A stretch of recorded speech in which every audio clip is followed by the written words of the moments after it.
sir. All right, so I'm going to go ahead and this isn't technically really an actual meeting, so just go ahead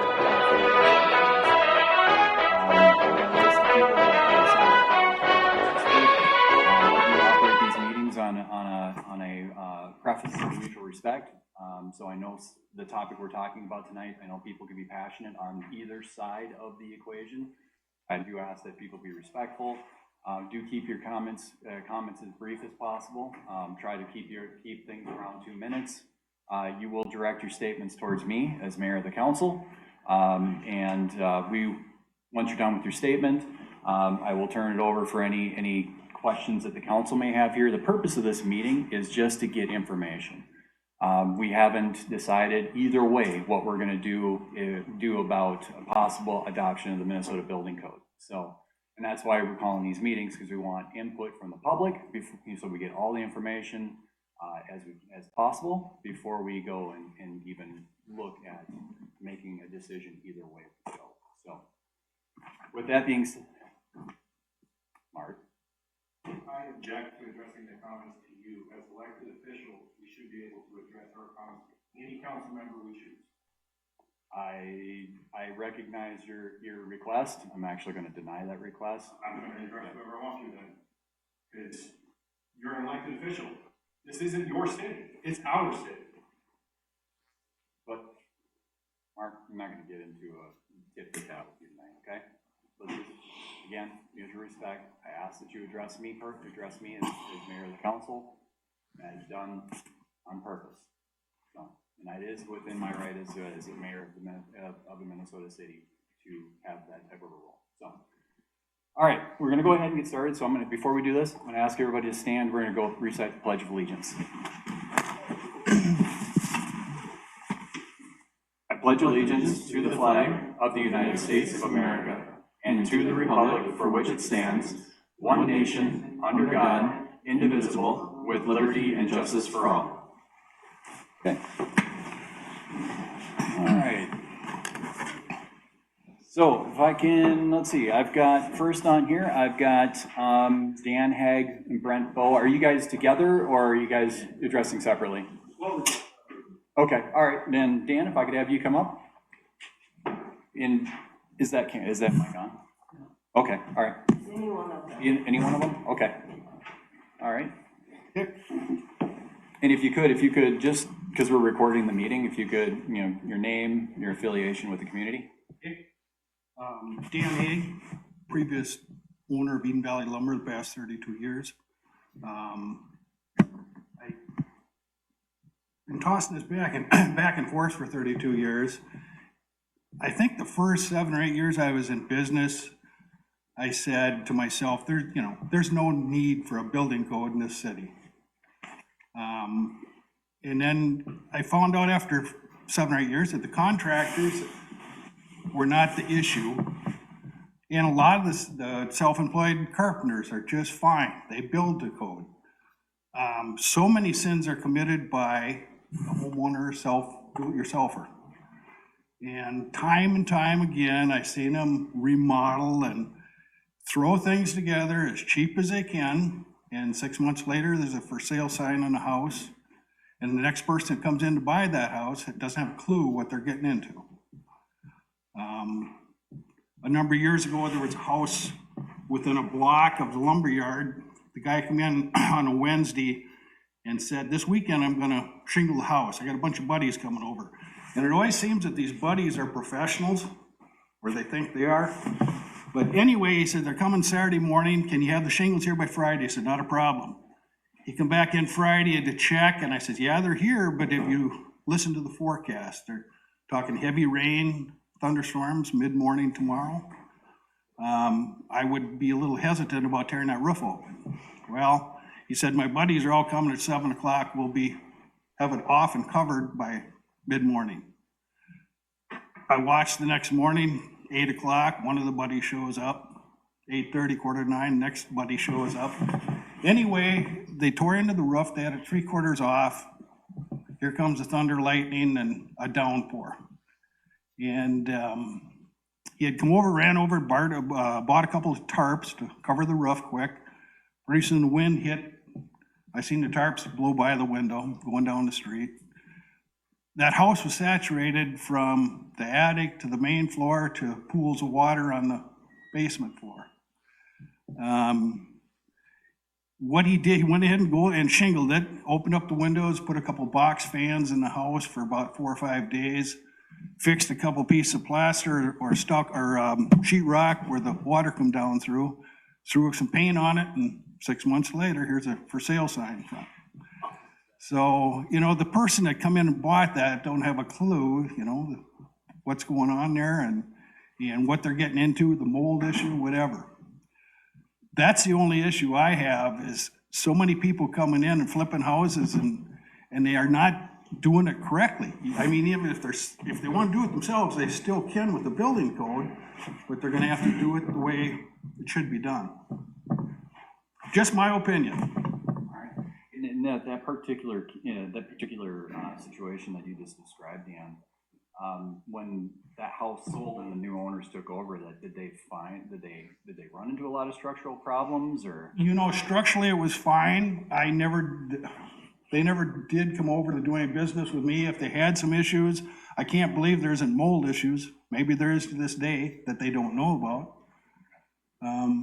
But that's just one of the issues that I've seen, but this happens a lot just with the do-it-yourselfers. I don't care, you can do it yourself, but you're gonna have to do it correctly for the next person that comes in to buy that house.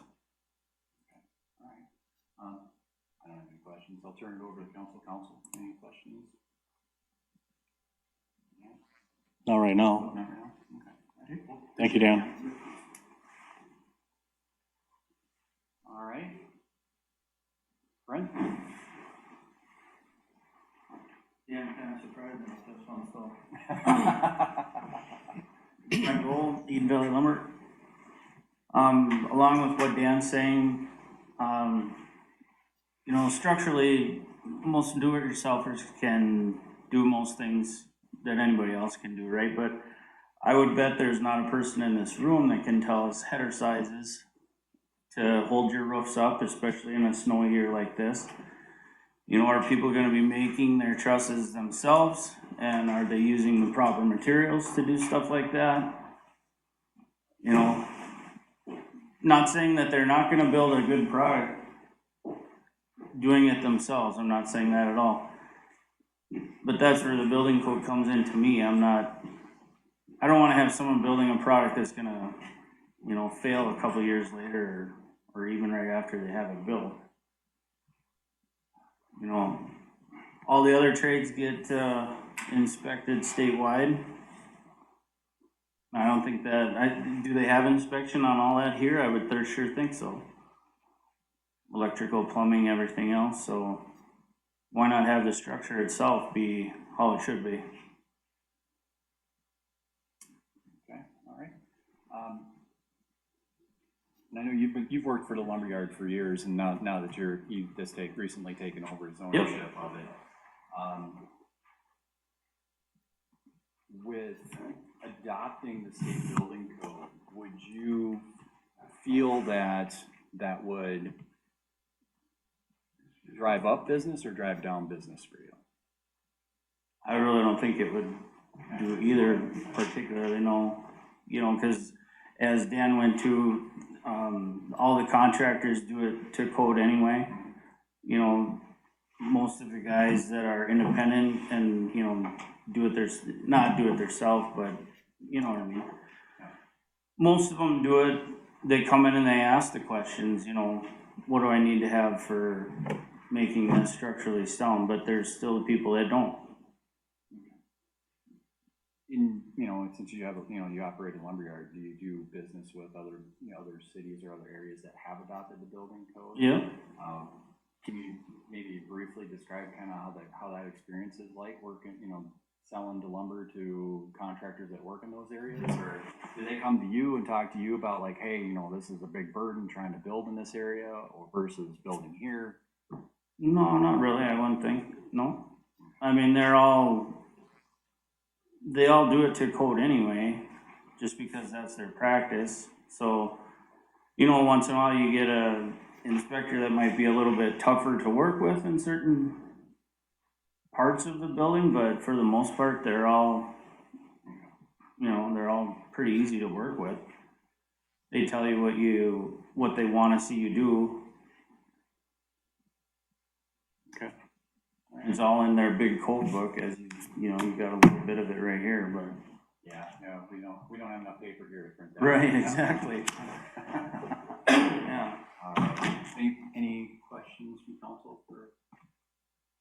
Do you find, like for the small projects, I'm not talking about load-bearing walls or anything that changes the structure of the building, do you find, that people are okay with paying for a building permit to say, I don't know, change out a toilet or change the innards of a toilet or changing a screen door on the back of their house, or, you know, stuff that doesn't necessarily change the structure of the building? Well, I was just gonna say that. I mean, would it be necessary if you're not changing the structure of the building? Well, according to the building code, according to state building code, it is. Okay. For any part of the house when you move. They have a list of things here that does not require, and like fences over a certain height, decks that aren't attached, that are under 30 inches, stuff like that. But it doesn't necessarily say anything, or portable appliances, but it doesn't necessarily say anything about this stuff. I just like the screen doors or toilets or just the small stuff that doesn't necessarily affect the structure of the house. I think one of the guys that was here from the building code addressed that last night, talking about you, if you're gonna replace the ceiling fan, you will have it inspected, or if your hot water meter, or, you know, a window or something. He was talking about that. And that seems kind of absurd from a building standpoint. And you know darn well people are gonna work around it. Even if you implement the building code there, everybody's gonna say, no, I'm not getting, I'm just gonna do it.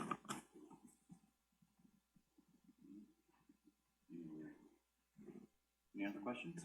Nope. No? Okay, well, thank you, Brian.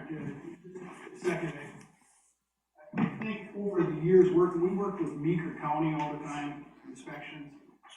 They had a lot of common sense, and I don't ever remember once of them saying, hey, we're gonna replace this appliance or something. You have to have a permit and an inspection on it. I would think there's some leeway there that they use common sense that let's not worry about the small stuff. Yeah, to comment on the screen doors, I don't know. You know, we don't deal with it ourselves. We're not a contractor. Mm-hmm. So if they're getting permits for that or not, I don't ever know that, I guess. Obviously with a full house or a shed of some sort, they're gonna be, because we have to turn plans in to get, you know, looked over and make sure everything's up to code. But as far as a screen door or an appliance, I guess I wouldn't know. Okay, thank you. Thank you, thanks for coming in. Thank you. Okay, all right, next I have up here is Mark Berg. I just thought of a signing sheet, I'm just here to listen. You just here to listen? Okay, all right, thanks, Mark. All right, next is Mark Kern. Why now? The code's been in place for 40 years. Why, what's the drive? Why now? What's changed? If you haven't necessarily noticed, we've got houses that have moved in that are in various states of being built. We have had issues in the past where just a site permit just doesn't seem to be enough to ensure a quality product in the end. And again, this is just information gathering. And I mean, so you think adopting the building codes is going to fix or change that?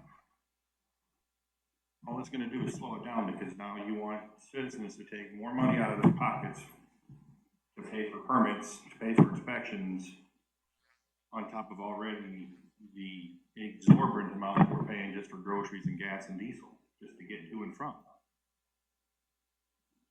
I mean, do I agree with you that there's houses in town that need attention? Absolutely. You can drive in any city, any town, any municipality in the country and see that. But I know when I bought my house, I financed it. My bank required me to have a home inspection. They picked the inspector. I didn't get a chance, I didn't get a say. They did the inspection. So again, why now? What has so drastically changed? I mean, if it's an opinion that you don't like the way something looks, that's great, but that's an opinion. Well, again, that's why we're having these sessions, Mark, is we want information, we want feedback from the community, whether or not this is actually a good idea or not. And, you know, I absolutely oppose it. I mean, do I think there should be a set of standards out there? Absolutely. The state adopted the code in 1972. If they felt that it was so dire that they needed to implement it, they should have did it across the board and not said it's up to the municipalities to pass an ordinance to adopt it. So to them, it can't be that critical. You know, because to install a ceiling fan or a vent for, you know, my bathroom fan, that takes, I don't know, a ceiling fan takes what, 2 hours to put in for a slow person? But now I'm gonna delay that process because I gotta come get a permit, then I gotta get it inspected, and then I gotta do it. It defies logic in my brain. It just absolutely defies logic. Am I gonna have, if I build a house, or if I do something structure, am I gonna have somebody come in that knows what they're doing? You betcha. My entire family is contractors. They're carpenters, every one of them. They know the codes. So I don't necessarily have an issue with that aspect. It's everything else that's in this that has to go with it, because you can't pick and choose what you want to do. It's all or nothing. any questions, Mark? Thank you for coming in, Mark.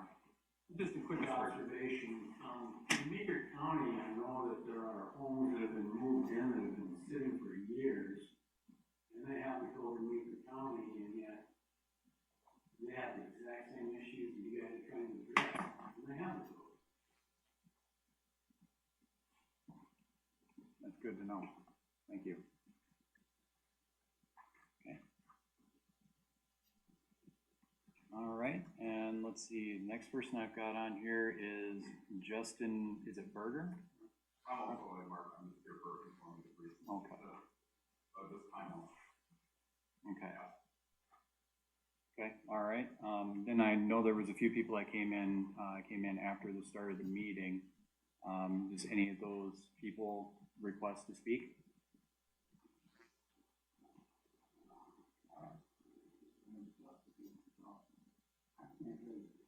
You want to know if you want to talk? Yeah. Your turn, John. Okay. Come on up, John. I mean, You could do it from right there, you got a loud enough voice. True. Could just bring him the microphone too, for all that matter. You know, either that or we can grab the mic for you there. Yeah, grab him the Yeah, don't worry microphone. about that, John. We'll grab you the mic because we're recording this, so we can go back later and review it. thank you. So, I try and stay out of local politics, if I can. However, and I had this in my letter, but let me go a little deeper. When I moved to this town, it was a really small town. I think it was almost less than 500 people here. And I tried to think how I could get to know the town and help them out and everything and get involved. You know, starting a new business, and naturally I want to get exposure and all that kind of stuff. So I began coming to the city council meetings. And we had some very sharp cookies on that meeting, like Jack Rulin, for instance, who really understood. And the mayor was a very capable guy. And I sat there and just made comments. They would ask me, so they didn't have to hire some fancy St. Cloud lawyer you know, to answer simple questions, which I guess is not the case now. But in any event, this guy shows up with a book about, you know, a quarter of an inch thick, 3/8 of an inch, which happened to be the state building code in, I'm not sure I'd been born yet, but if it was in the first few months of infancy. Now, I had been in business as a general contractor in the cities for years, and I apprenticed as a house painter. I was a union man back then, and built some houses, and I made good friends with the building inspectors. He had a guy named George Stone who was running it then, wonderful guy, and I tried to follow his rules, and he and I got along good. But they had some really weird rules. Okay. Anyway, I moved out here, and I had experience with the building code, and this guy who's from the state with this thin little book that he says is the code now, and he said, this is all there is, you know, should do it. And I remember my comment that night was, that's all there is now. Now, I don't know how many fractions or inches it is thick today, but it's a lot more than it was then. Because it grows. It grows because of the bureaucracy behind it. People that we didn't elect and who make decisions that affect our lives. People who have no power in saying yes when you ask for something, but they get a lot of power out of saying no. And these people are not elected by us at all, and they're not elected by anybody. They're appointed. And if you don't agree with them, that's too bad. And we've all run into this in various places, one way or another. I was thinking that one of the things that the farmers and everybody run into around here is environmental services. I was going to do a little development out in the country of a house I was going to build, and I asked for advice from a local contractor, and his advice was, don't take out a permit. The fine is always less than what they want you to do if you do it their way. And so that's what I did, and that was that. That got done. I don't like this stuff interfering in people's lives with the small stuff, and it gets worse. It gets much, much worse. Now, I have been involved, I'm a trial lawyer, so I've been involved in litigation down in the cities, and it was an argument over property rights. But meanwhile, they were building a house on it. I was stunned at the Minneapolis building code. Now, what we would put in here would be the same thing, but I couldn't believe the rules, regulations, and craziness of it. My question is, do people here, have they seen houses falling down in this town that have been built in the last 50 years? You know, has that been a problem? It's a big problem when Joan Smith down the road here wants to put a new window in her house. She's going to pull a permit if we put your code in, get the thing inspected. The guy probably won't like exactly what she's doing because there's no point in saying yes. So he'll make some modifications, and then she will reapply or she will continue that. And he said he will think about it, and maybe a month later she gets her decision. What's the point of that? You know, I don't. And these people always push their authority beyond that. I was with a local building inspector here a couple of years ago, and I had a client that had fallen down a hole in a construction job, in a second story in a house. And the inspector and I went through the house, and on the stairwell, going from the basement to the upstairs, they had 3 supports underneath it. A lot of places only have 2. 3 is more strong, okay? Written on one of the boards on the support was some writing. Obviously, the board had been salvaged from another type of job. It wasn't dirty, it wasn't gray, it was good. And the inspector stopped and looked at it, see? And he said, I would never allow that. And I said, why not? He said, because that's a used material and I won't allow it in the house. Now, there's a big deal with used materials. A lot of people like to put barn siding on their houses and stuff like that. I heard a rumor, and I don't know if this is true, that in Watkins, at least when the code was first put in down there, you couldn't side your garage with steel. I don't know what it is today, you know, but it's changed. You may get changes to it, but it gets worse and worse. And what I'm trying to find out is that the people need it. Now, I understand right now, and I sympathize with the situation that you guys are in, that you're in a rumpus over old houses that have been moved, and they're sitting there, and you're wondering what's going to happen, and are they going to just sit there, are they going to get fixed, what's going on? But you can handle that with a simple ordinance. You could say, if you want to move a house, a structure to Eden Valley, you got to get a permit.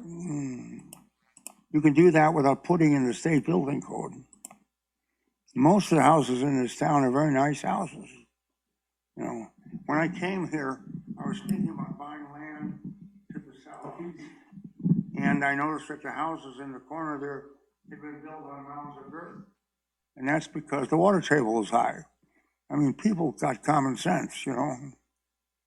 I don't like to see the people get subjected to this. The costs can get very high. The delays and the Mickey Mouse stuff can get very bothersome for you and very bothersome for the average citizen. My question is, and I understand the new council lady up there that said she would listen to students or the citizens, but that she would do what was best for the city. Might I request, ma'am, that what's best for the city may be what the voters say. Now, I know the last meeting was promoted as a meeting where everybody had a chance to say they didn't like it. I think the meeting was just called, and apparently the people that showed up in the meeting mostly didn't like it. And now tonight, we're supposed to be hearing from the people that want it. And I think it's very important to consider the personal interest or the business interest that anybody has in wanting that building code in this town. What gain will they get? You know, so, and I guess that's all I got to say. If anybody has any questions they want to ask me or cross-examination, I'm perfectly willing. Go ahead. Thanks for your statement, John. I really appreciate it. You know, thanks for your years of service. But, I suppose I got to speak up so you can hear me better. All right.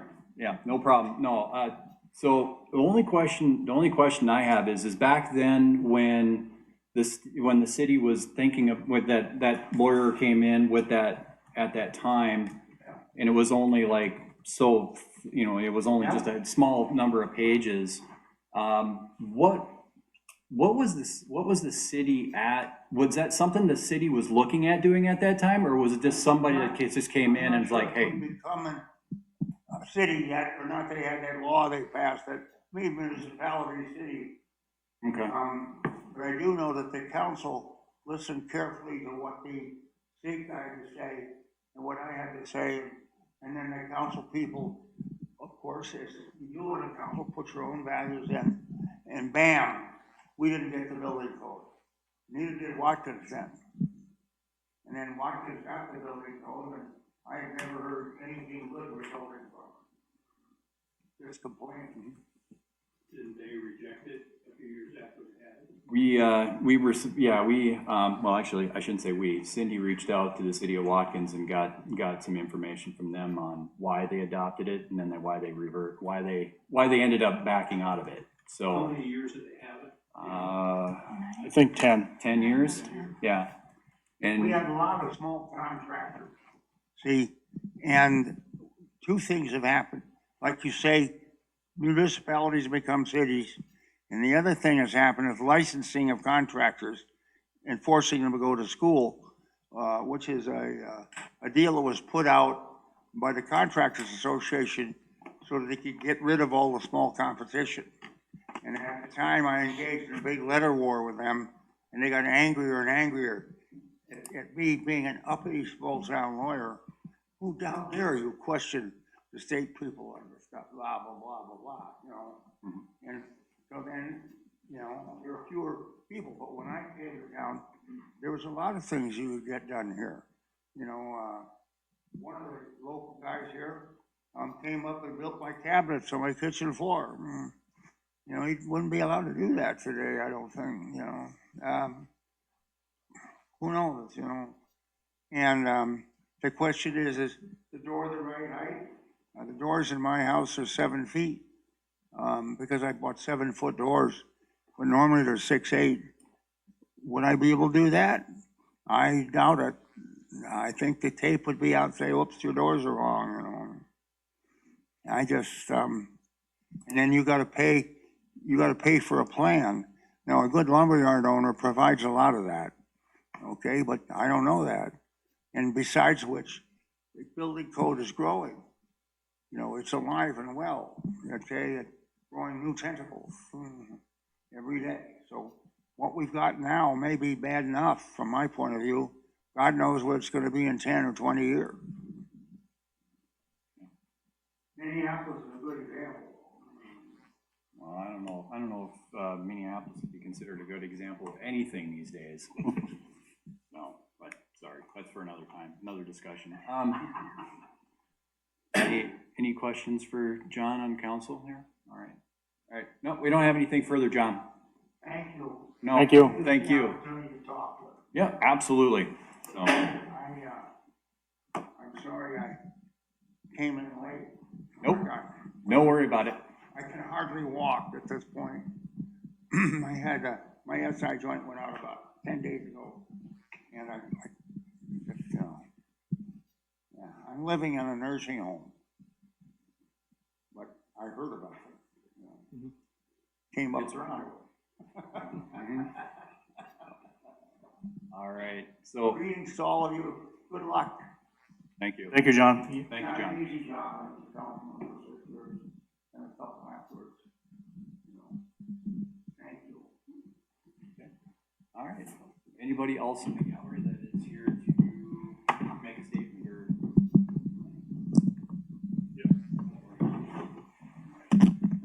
All right.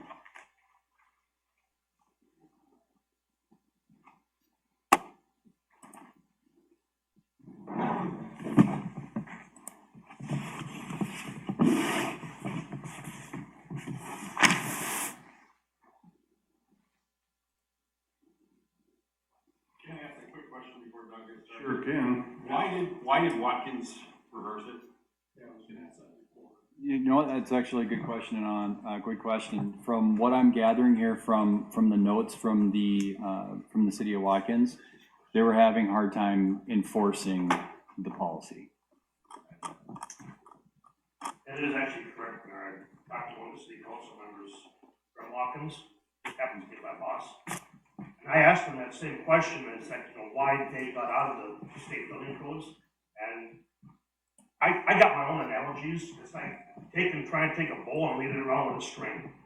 It just got to the point that it was just so hard to manage it and control it, and they decided to get out of it. At least that's what he told me. Thank you. Okay, Doug. Thank you. For those of you who don't know me, I'm Douglas Ruland. I've been getting my mail at an Eden Valley address for 70 years now. I've been invested my entire career in this community. I call it my home community. There's about 30 housing units that I've got my fingerprints on one way or another throughout the years. And I continue to dabble in it a little bit. And unbeknownst to me, until this building code issue resurfaced, I didn't know that one of the biggest offenders was people who moved in used houses. I've done 5 of those, some outside of the community, and some of them were brand new. I bought them from school programs that built new houses, and we put them on a foundation. And recently I've done a second one in town. I guess this is my 3rd one. I'm at a complete loss at the problem you're trying to fix. I think you have a solution that you're kind of looking for a problem for. That's my humble opinion. When the state folks were here last time, I listened carefully, and I listened to the advantages, and I read the handout. The first thing I want to be clear about is my understanding is we have a statewide building code. The statewide building code applies to Eden Valley. Contractors, if they want to be in more than one line of work, have to be licensed contractors. Electricians have a separate thing, plumbers have a separate thing. I'm not exactly sure what the heating and air conditioning and ventilation type people have. But whether you're hiring a roofer or a carpenter or these folks, they've studied the code. They're licensed, they keep their license current, and they're putting out pretty good product. Like John mentioned, I don't see any houses falling down that have been built in the last 50 years. People rehab houses, increasing housing stock is a good thing for the community. Additional housing units gives additional opportunities for employers to have workers live here. We've got a lot of positive things going on in this community. We're generally a growing community. You go further west, that's not always true. Small towns struggle to stay alive. We got a good school system. We got good infrastructure here. We're on the railroad. We're on major highways. Our development park thrived in the 80s. If anybody's a history buff, that was a terrible time. 16% interest, tough to get going. Everybody looked at Eden Valley and said, what are we doing right? A big chunk of that, by the way, was Manhattan Toy. Manhattan Toy is a spin-off of business. They sold, but they needed a place to go because they were keeping their existing building for business incentives. Those partners that put that building together wanted to do it with some used materials because they were clearing buildings away from where they're going to put in new structures in the cities. They were in competition between those partners before whether it would go to Paynesville or Eden Valley. It's in Eden Valley primarily because Paynesville would not allow used material. Now, none of those buildings have fallen down. They're good construction. And I don't know, I haven't looked at the tax base, but that building complex down there's got to be a huge tax producer and a good thing for your community. Our contractors generally do a good job. What the state asked, what I understood, is they said, well, we can do a better job if we shift the burden from the city, or excuse me, the state enforcing the building code to the city. The city adopts this code, they take on enforcement, inspection, and permitting. Permitting costs money because the city should keep it revenue neutral, which means the citizens are gonna get all of this passed on. I've done projects in Meeker County, rural Meeker County. The first thing you do is you pay them a $30-some $100 fee for your permit, because they're gonna be out there 10, 15, 20 times. And you give it a little checklist, and they go through all those steps. At the end of the process, you've complied with the code, and you got a good product, and the buyer buys the house. Without the inspection, I don't think the results would be any different.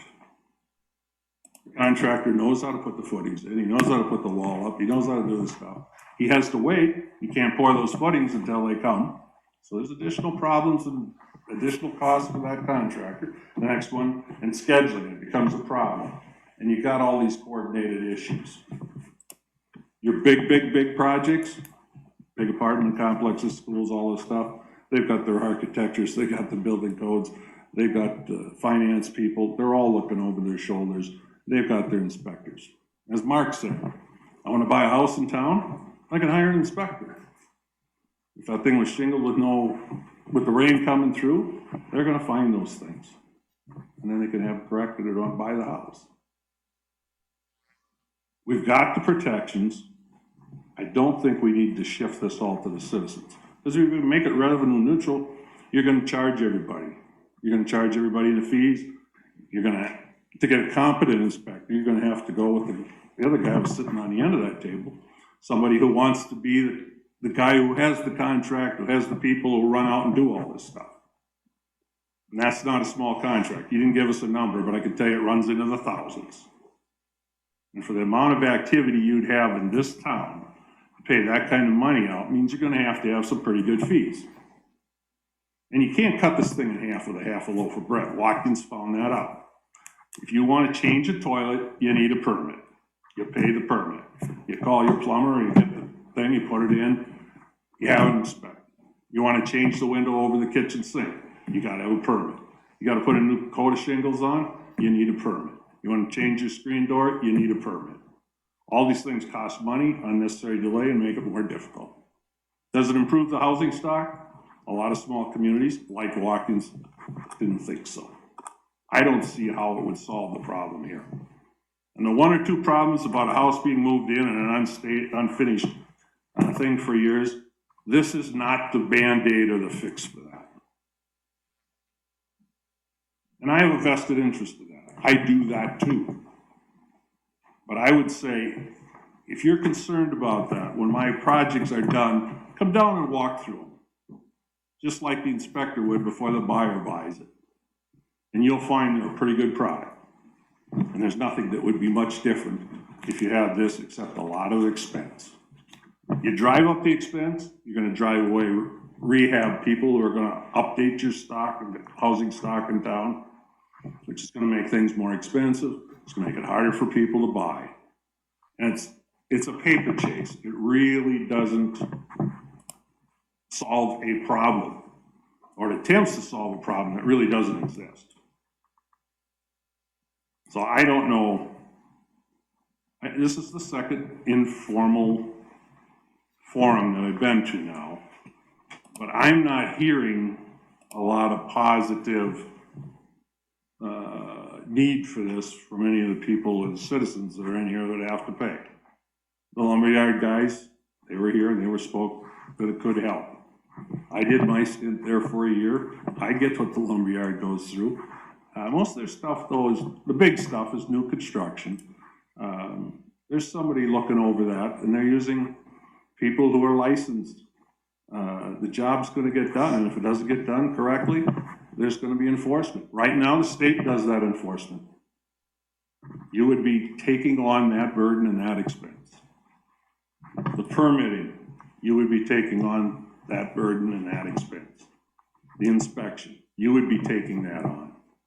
Right now, we're paying for it, and the state's doing what they do. They don't have a permit ahead of time that they don't inspect. But if there's a complaint or a problem, they're the enforcement division. And you know from other experiences, or at least those of you who've been on here for a while, when things go bad, they go real bad, and it costs a lot of money. And I don't know that that's a good thing for the citizens or that expense. And the bottom line for me is just apply common sense. And if like the state guy said, if you don't have overwhelming support from your community, you probably shouldn't do it. And I'm not seeing that yet. And in a representative democracy, I would hope that you're representing the people and you're gonna vote what the people want. And you can offend me if you want, because I can't vote for you. I live out of town now. All right.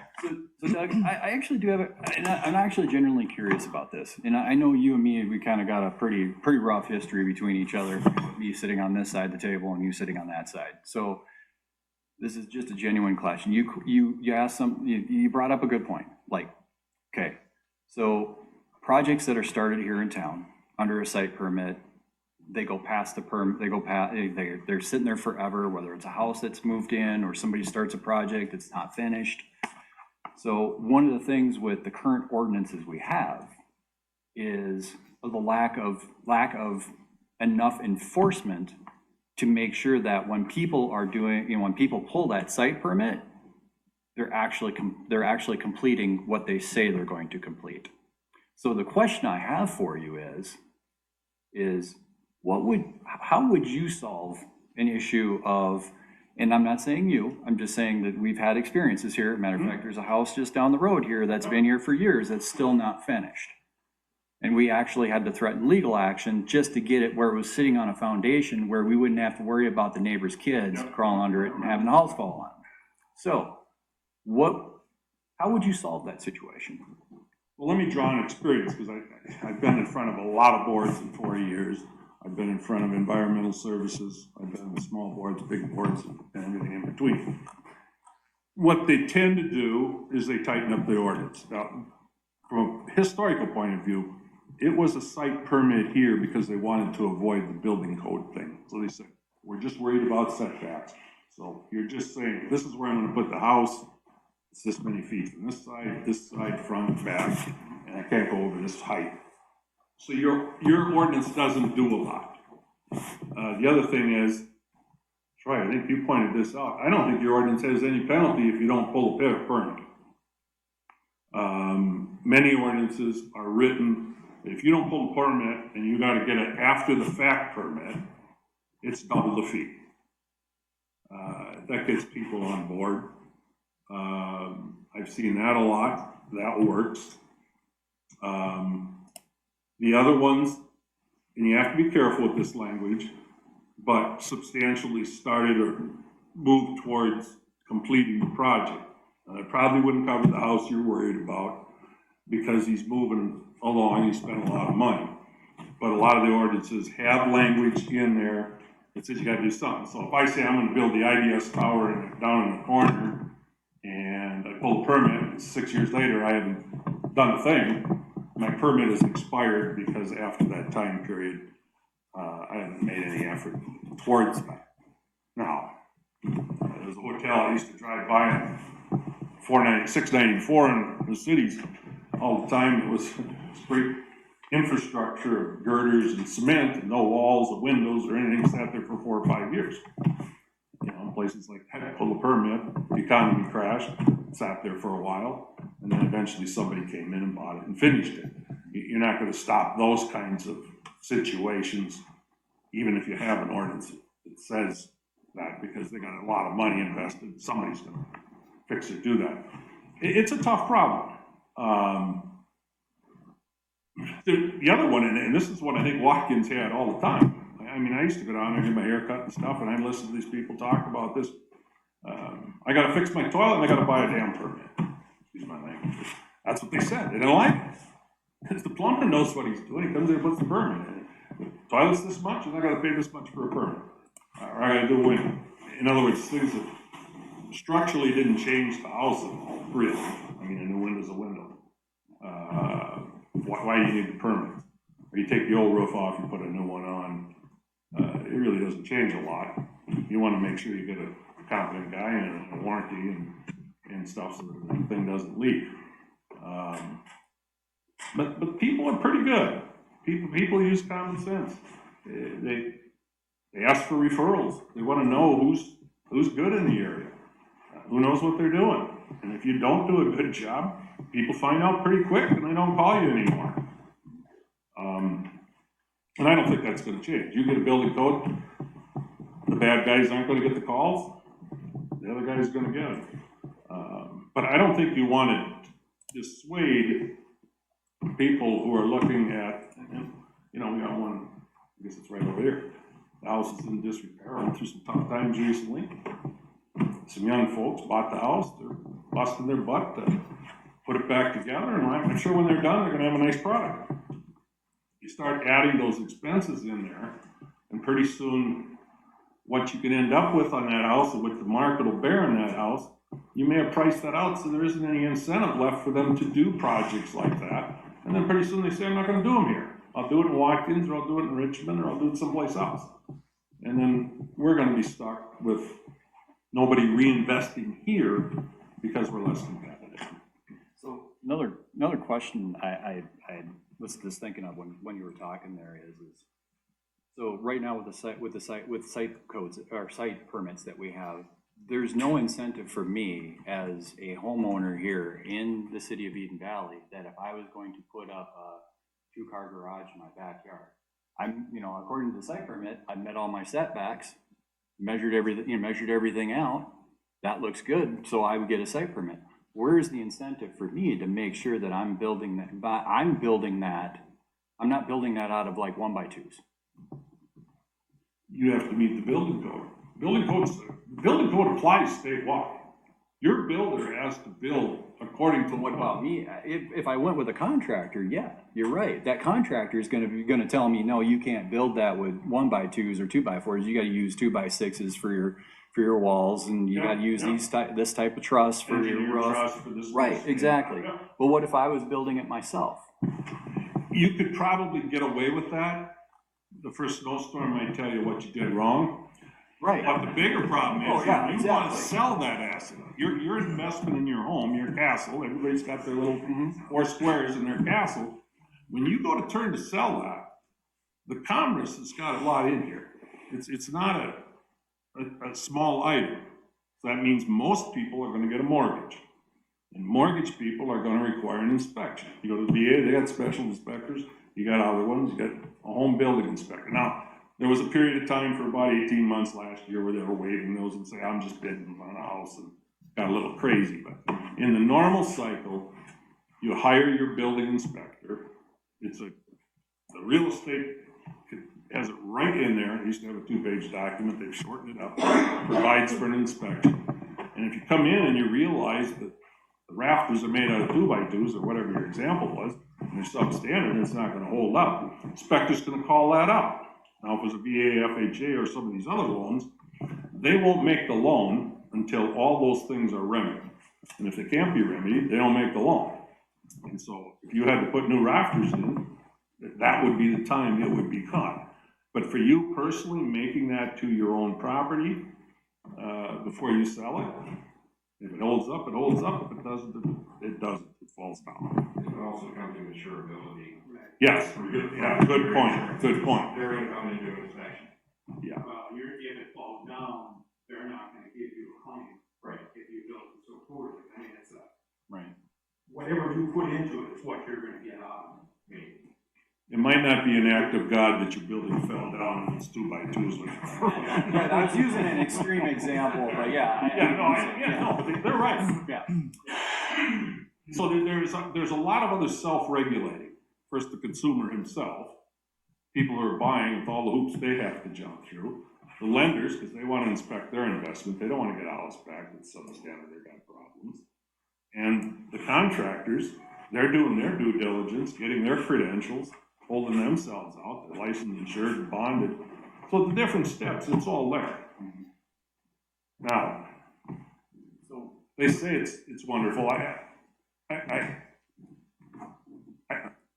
I was building a house the same time guy who was renting from me in the office was building a house. We were looking at cost per square foot. We were comparing all the time, making sure each of us got the best deal on shingles or 2x4s or whatever. And I think my permit was $200, and his was $3,600. You had to kind of say, ouch. And we both had good contractors. They both did a wonderful job. It's just cost a few $1,000s more. And you say, well, you know, the price of houses today, that isn't that bad. But you start adding up a couple $1,000s here and a couple $1,000s there. And pretty soon, you factor all these things in, and that cost per square foot is that much more. When people get qualified for loans, they say, well, I can come out here and get a job here, and I'm gonna get this much per hour per year, I'm gonna make this much. They start applying formulas, 30% or less your house payment's gotta be. Total debt, 40%. And the next thing you know is, I can't buy the product they're putting out here on the income I can make here. So all of a sudden, we've excluded a band of people in the middle there that wanna be here, wanna buy houses, and wanna do stuff. And we priced ourselves out of it. So we're taking a few away.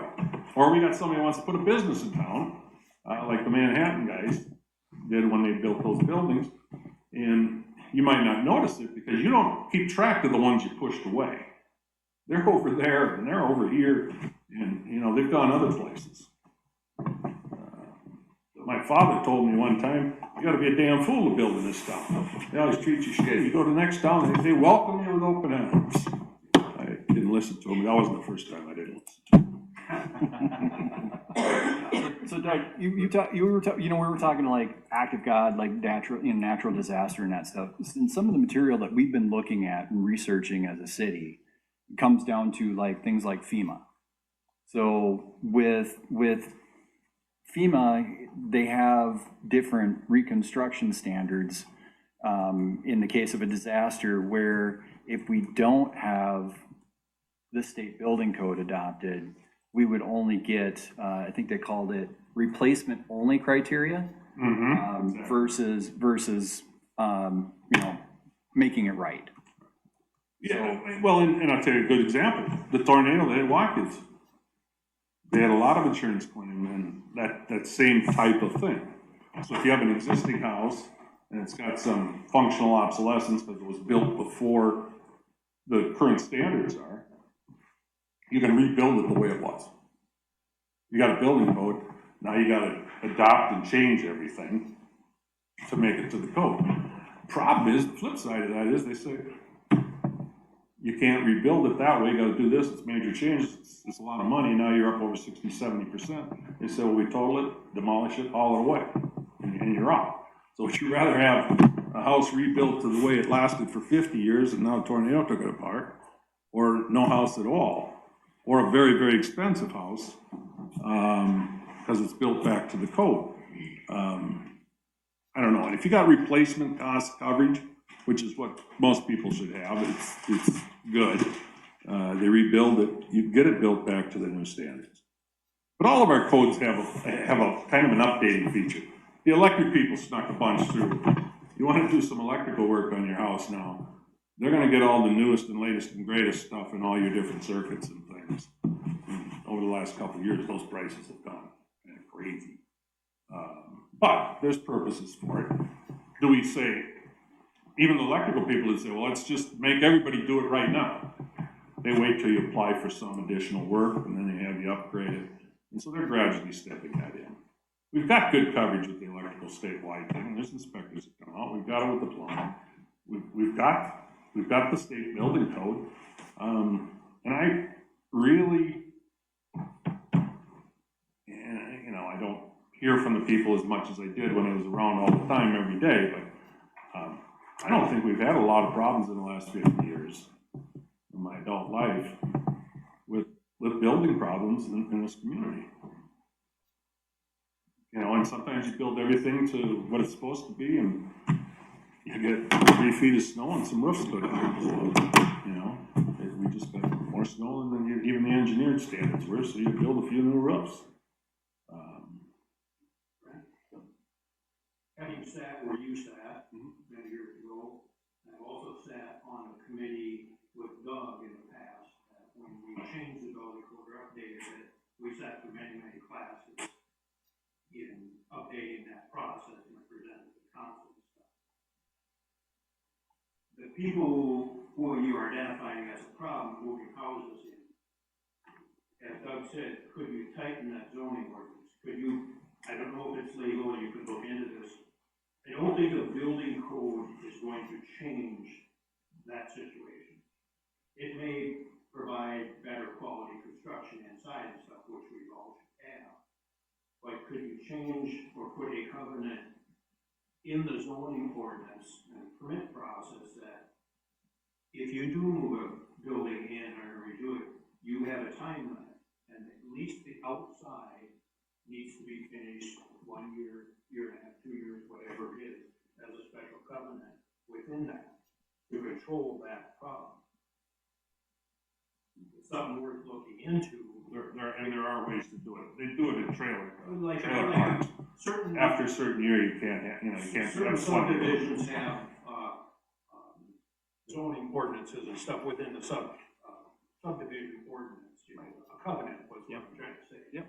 That if you move in here, here's what color your house is gonna be, here's what, can you do that to anybody even building a house, or if it takes you 12 years to build your garage and it sits there as studs, yes, it's unsafe and stuff, but can you speed that up and get that blight, or what looks like blight, at a faster pace to get it done? And you're touching on one thing that's also that we've been looking at as a city also, is that right now with the site permit, even if we were to, you know, let's say double the fine if you go past, you know, double the permit is the fine going past. Well, it's only $150 for a building permit to build a house. So there's absolutely, to me, there's zero incentive to making that done on time. And due to state law, state statute, there is only so much that we can fine as a city, an individual or an entity or a business, before it has to be some type of actual, I can't remember what Ernie used to call it. There's like $500 is like per incident is like the max you can go. Well, even at $500, if I'm building a house for $250,000 and it goes past a year for whatever, goes past a year, and I'm just neglecting finishing that house, another $500 is really not gonna mean much to me in that scenario. So with the building code, that actually makes that a misdemeanor offense, which means that can get turned over to the county attorney, and there's legal action at that point, if the city so choose to go after that. Now, if somebody's going through and they're like, hey, case in point, the house that got moved over, Bill, yeah. So they ran into supply chain issues. I mean, there was other things that delayed them, but one of the big things is they couldn't get their siding, they couldn't get, I think, their windows. There were some things that came up that prevented them from getting the outside finished as fast as, within that period of time. So in that type of a scenario, if that individual would have came to the city and said, hey, this is the situation that's going on, so you have to go back through and maybe you have to pull an extension on that permit for right now, a site permit, another $150, you're good to go for another year. But people aren't doing that because they know that, hey, this is just a piece of paper that I got handed to me. There's no enforcement whatsoever with that. And that's another part that we're trying to figure out. We don't know if the building code's gonna solve that for us. We don't, if it does, we gotta figure out, okay, is that what we need? Is that, are we taking a sledgehammer to put in, to pound in a thumbtack? And I would say yes to that, Brent, because if you go after somebody and charge them with a misdemeanor because they took too long, that word will get out and the city will die. You will have nobody want to come in and do used construction, new construction, they won't do nothing. They're gonna pack up shit and leave. The very first time you do that.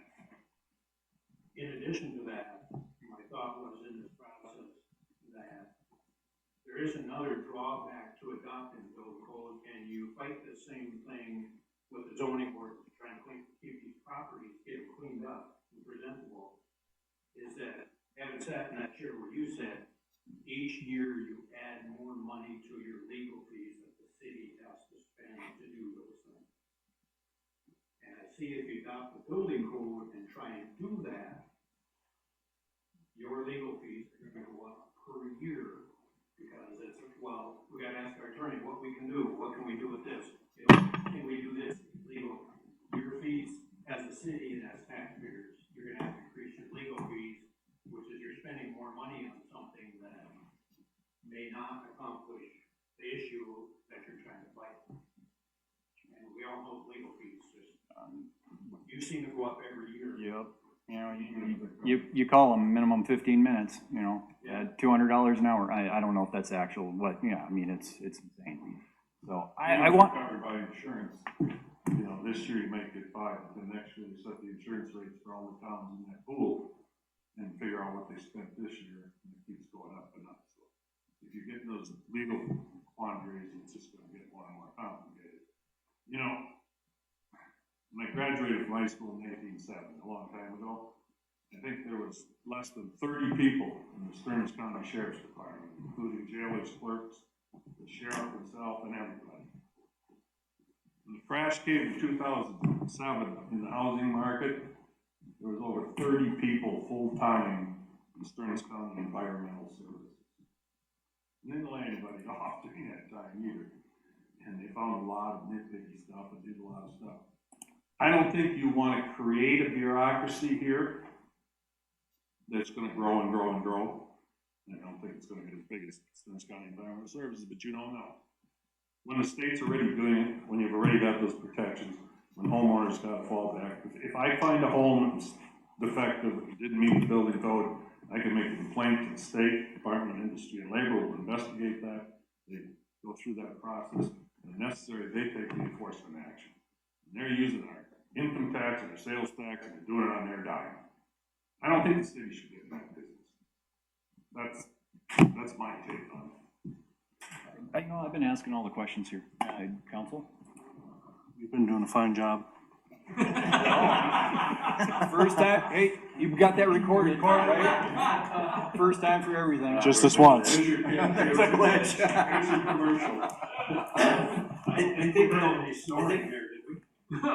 I think the one thing too, though, I just kind of want to stand, I hear a lot of, well, we're only looking at this because of homes that were moved in.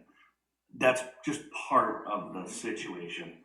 As a whole, there's so much other stuff that we're looking into that, not saying this is the thing that's gonna fix it or whatever. But I just don't want people to get hung up on that aspect of why we're looking at this. That's not the only problem. So, I mean, I keep hearing a lot of that coming up. It's interesting. I like to look at things in, pro, against.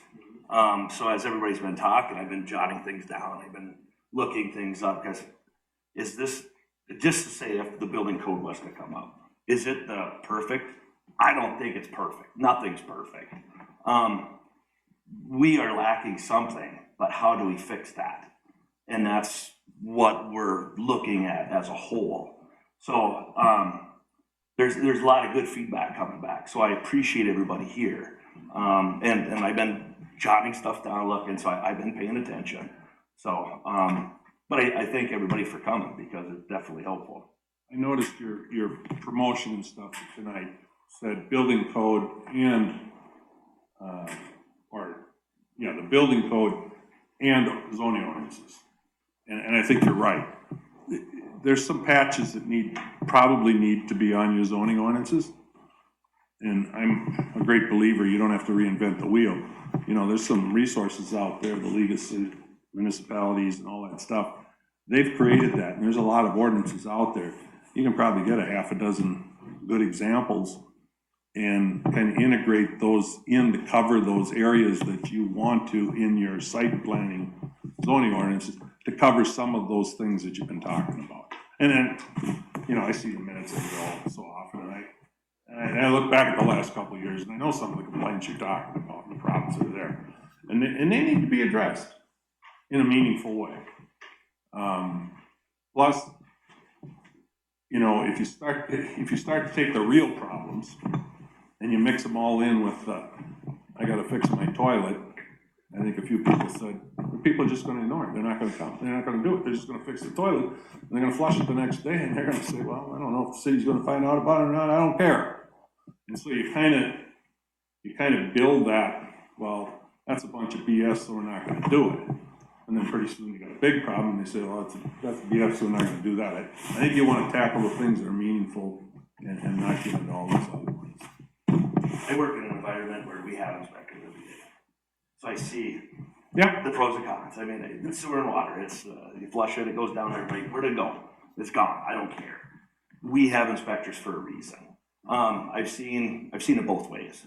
There is codes out there, and does everybody go with it? Absolutely not. For the most part, they do. I mean, it's because you have to warranty the work.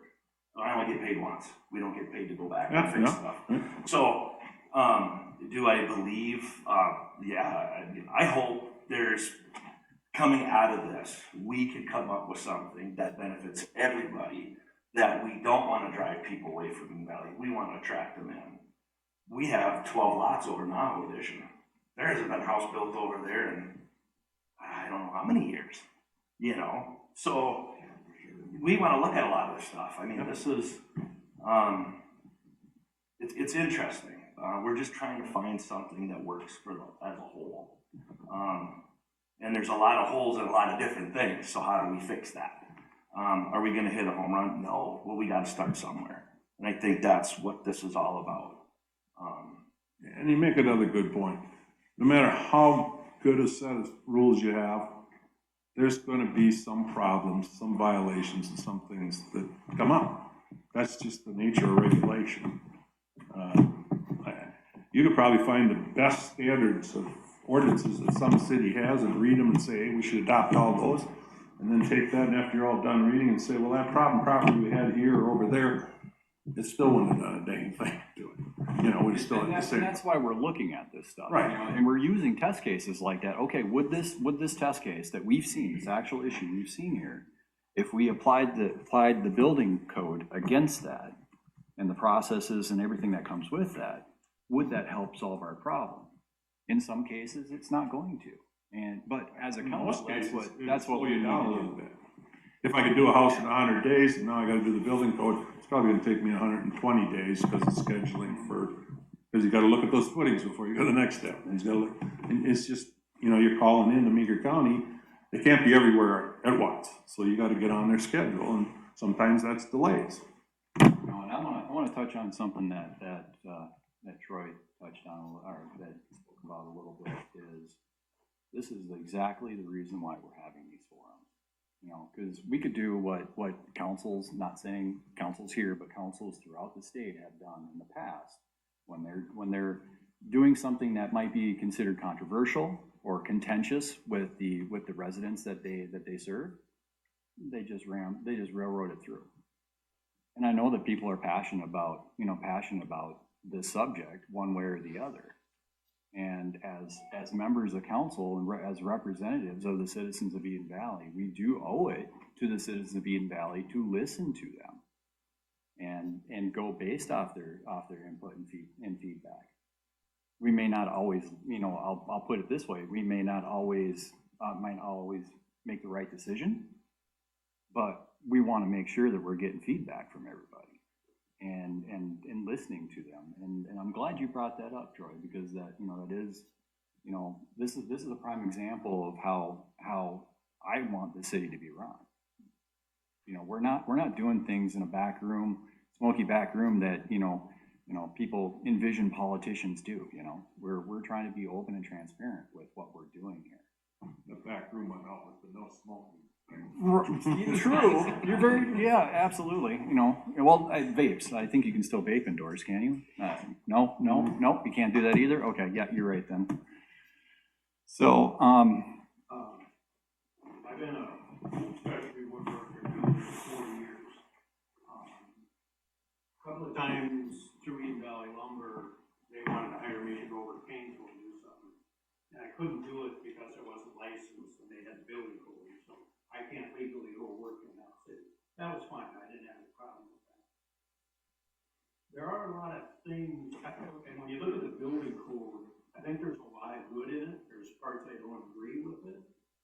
When you, for safety issues, stairways, railings, for children, you know, all those emergency exits and all those things. In all the years I've been building, I always keep that in mind. You know, that I'm not gonna do your bedroom down in the basement unless you put an emergency window in, because then I become totally liable for that situation along with you. And so, there is a lot of good in the code, but there's also a process in administering that and trying to work with that is going to drive up the cost of your project and stuff. The process of inspection and what if somebody, some do-it-yourselfer gets halfway through the permitting process and they want it done, the deck done by next weekend, but they can't do it because they gotta change something on the framing, meet the building inspection, he says, ah, the hell with it. I'm just trying to put the damn deck on and be done with it. Okay. Then his inspection process isn't completed. How does that affect him down the line? What, does that stay with the city? Like, what are the ramifications of that down the line if he tries to sell a house? Does it have any ramifications? You know, that if he doesn't get his permit signed off on? In a big city, that has ramifications. You know, that things have to be done in order to transfer the sale of that home. So I think there's a lot of that process which a lot of citizens don't understand. We're getting that permit for. They're gonna have to learn what inspector wants. You know, that I can't use this type of lumber, I have to use this lumber, and I have to do it this way. But there should be leeway in if they come up with a different idea, well, you know, can I build it like this, and that, you know, there's a learning process there for everybody that's gonna do their own project. But you should still have the building code in mind. I think there's good in it, I think there is bad, you know, I don't agree with making homes super tight, which is what the building code goes towards, because then you are relying on mechanical ventilation to provide healthy air for that house. And mechanical ventilation can fail. Mechanical failures, human errors, not taking care of it, things like that. So there's ramifications with the code too, that, you know, it's not a perfect system, but it does have some good in it. All right. Well, we're getting close to time here. I was looking to try to wrap this up, you know, once we got through everybody, try to wrap this up by about 8 o'clock so everybody can get on with their evenings. Actually, it's not technically evening anymore, is it? So I'm gonna do this now. I'm gonna open up the council here for any final comments. No? I would say that I'm open to listening, like as we did this evening, to what the citizens of Eden Valley want, and I'm definitely listening, and I've taken tons of notes, wrote down examples as people listed, and we'll take that into account. So thank you for coming. I appreciate it. Yeah. Yes, I also just want to say thank you so much. As a new person, and this is probably the last meeting when I can use the fact that I'm new as an excuse. But at least even if I'm new, I have 2 years and I can listen, take notes as we go through this process. And I just want to appreciate all the contributions that all of you made here today. Just being able to look at both sides of the argument, trying to figure out what's best for our city. No city is the same as the other. The problems that we share, the challenges that we share, but I think Eden Valley is very unique, and I love this small city, and we want the best for the city. So thank you for your views, your contributions, and again, I like that we started with the benefits of the code. Then we also listed down the disadvantages, and I heard today both sides, what are the benefits and what are the disadvantages? And if the disadvantages are way more than the benefits, what can we do to resolve some of the issues that are making us have this conversation? So even those suggestions that some of you made, some of the recommendations are very important. They're helpful in this whole process. So thank you for coming today to share this with us. Thank you, man. Troy? Yeah, I guess, I'm taking away a lot of good information here. So I definitely, like everybody else here, appreciate everybody coming out. I'm a taxpayer here too. So whatever I do here also affects me, everybody here. I try to always, since day one, I've always tried to go with, if I can't write a check for it, I don't think a lot of other people will either. That's just my belief. I try to look at things also in a way, I might not agree with it, but it's what's better for the masses. So I'm really interested in all this stuff, looking at a lot of different things. But very grateful for everybody coming out. This is what this is intended for. So definitely appreciate it. And my door's always open, and I've always had that policy. If somebody wants to talk or whatever, I don't have a problem with that. So thank you for everybody for coming out. Okay. Let me give you one last piece of information. Our town is split between Meeker and Stearns, as everybody knows. If you move to build a new house in Meeker, you're gonna have a building code. If you move to Stearns, you're not going to. So you're advocating to build in Stearns County then? Well, some people are. Yeah, so, Just one comment I've got, population does count. You don't put a Heming in on a setup. But if you had Christine, maybe you wanna do that. So, several thousand population, and you get more problems to deal with, maybe then you want a professional bureaucratic class to deal with, you know? But in this small town, we're all neighbors and everything, why inflict it on the people? All right, thank you, John. So, all right, now I'm gonna go ahead and close this meeting out. We got a lot of information to digest, a lot of, you know, I see all of us have been taking notes here tonight. Again, I can't express my appreciation enough for you guys all coming and giving your statements and asking your questions and having, and actually, I'm gonna be honest with you, this is probably one of the best public meetings I've had in a long time. So I really appreciate everybody's candor. We will. Absolutely. I think it's a good thing if we could just have dialogue and talk. Mhm. You know, you may not always have something to say at the microphone, but just to talk the issues with a group of people, I think it benefits a lot. Yeah, I did notice that too, Pete, when after we got through you know, everybody on the list here, just how, you know, how everybody relaxed at that point, and we were actually having a very constructive dialogue, and that'll be taken into account for future forums like this. So, all right, with that being said, I'm gonna go ahead and close tonight's forum out. Again, appreciate you guys all coming in. Hope you guys have a good night. Thank you. Thank you.